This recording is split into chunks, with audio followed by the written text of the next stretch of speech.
não são os lugares que nos fazem, né? Nós podemos ter uma visão, um ponto de vista diferente em qualquer desses ambientes. Sim, eu me lembro da passagem, né, da semeadura, né, do joio e do trigo, né? Tem muito a ver com isso, né? Por exemplo, do lixo, né? Porque eu fui jogada ali, né? O semeador. Isso, da semeadura. Então, assim, muitas pessoas hoje nas comunidades têm essa mesma postura, né, que você teve, né, de enxergar ali a possibilidade de mudança. Ressignificar, né? De ressignificar aquilo. E de onde surgiu esse começando do zero? Porque aquela menina que catava latinhas lá, papelão para vender, isso tem a ver com essa sua história, né? Tem, tudo a ver. O Começando do Zero, ele nasceu em 2020. Nossa. Na pandemia. Na verdade, foi um pouco antes da pandemia. Bem interessante, foi algo que Deus trouxe ao meu coração por um motivo.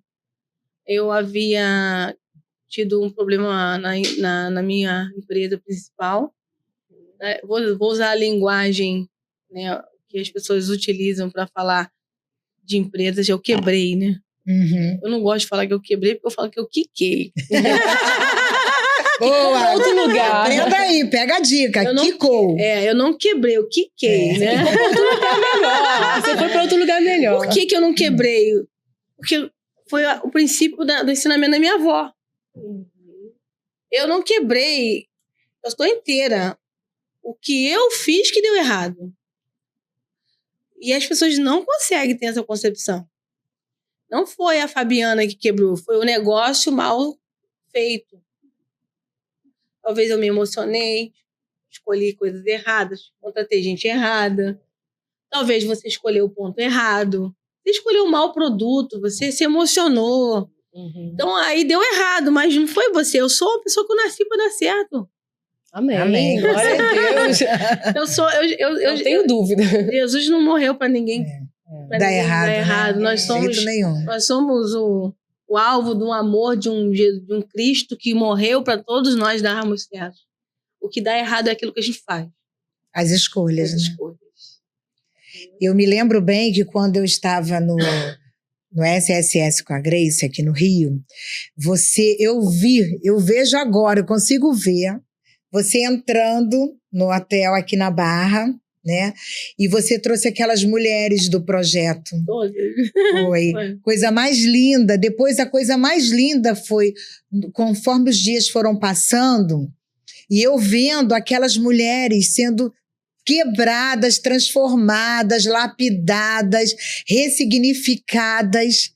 E quantos traumas foram colocados para fora naquele momento, né? E aí eu fiquei pensando, começando do zero.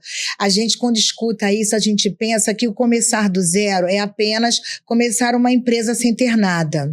Mas não é. Não é. O seu começando do zero vem daqui. Exatamente. Né? É daqui, do nada, para conseguir construir coisas. Fala um pouco sobre isso. É um reset, né? É um tirar de dentro de você, é um largar para trás alguma coisa, é um deixar uma história para trás e pegar um papel em branco para escrever novamente.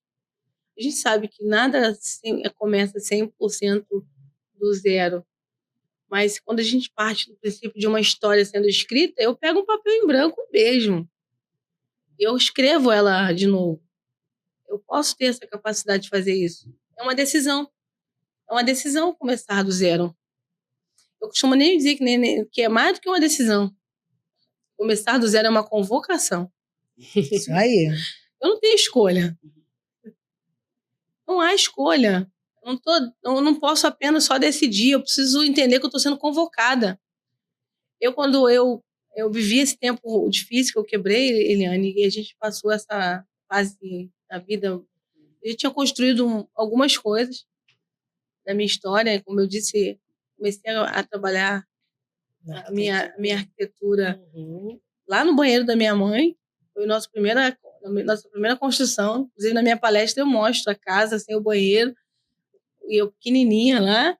E digo, a minha casa não tinha banheiro e hoje eu construo mansões. Eu ia falar, eu sou testemunha ocular de muitos projetos belíssimos. Né? Belíssimos. Exatamente. Então eu construo mansões, os banheiros são lugares que eu construo e olho assim, porque, meu Deus, é como se uma menina tivesse projetando o sonho dela, realizando o das pessoas.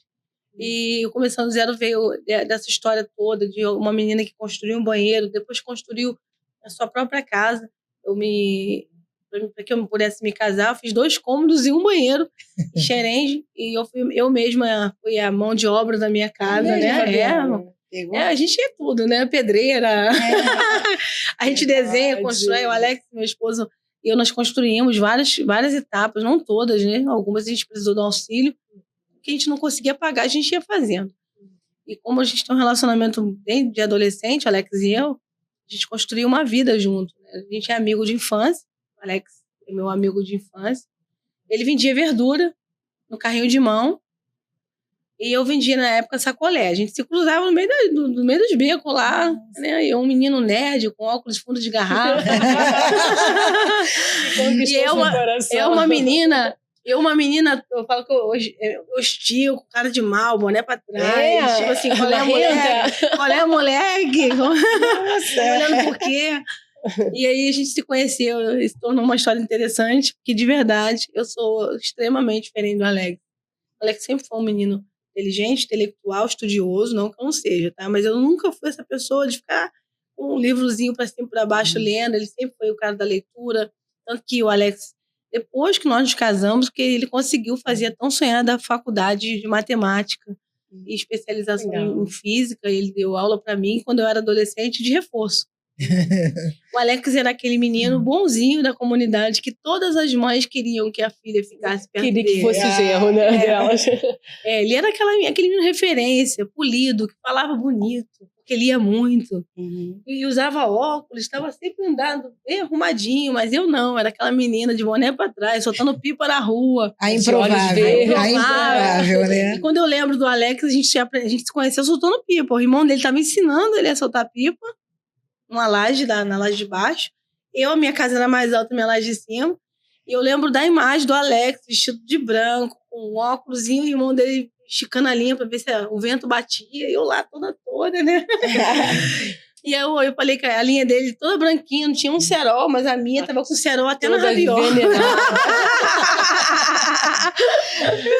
A minha tinha cerol até na rabiola, porque eu vivia no lixo, eu pegava lâmpada, moía, botava cola que minha mãe comprava pra gente levar pra escola. Você era levada não, hein? Olha... Aquela cola que a minha mãe comprava, querendo que eu fosse uma menina de artesanato. Então, eu fazia eu diluía a cola na água, jogava vidro e virava cerol, né? Eu cortei o Alex aquele dia cheio de linha. Mesmo que o irmão dele tenha me pedido pra não fazer isso.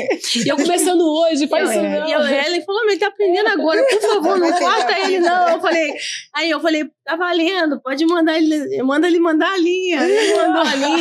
Eu cortei o Alex cheio de linha, parei pela rabiola. Foi aí que ele se apaixonou. E aí eu levei ele pra minha casa.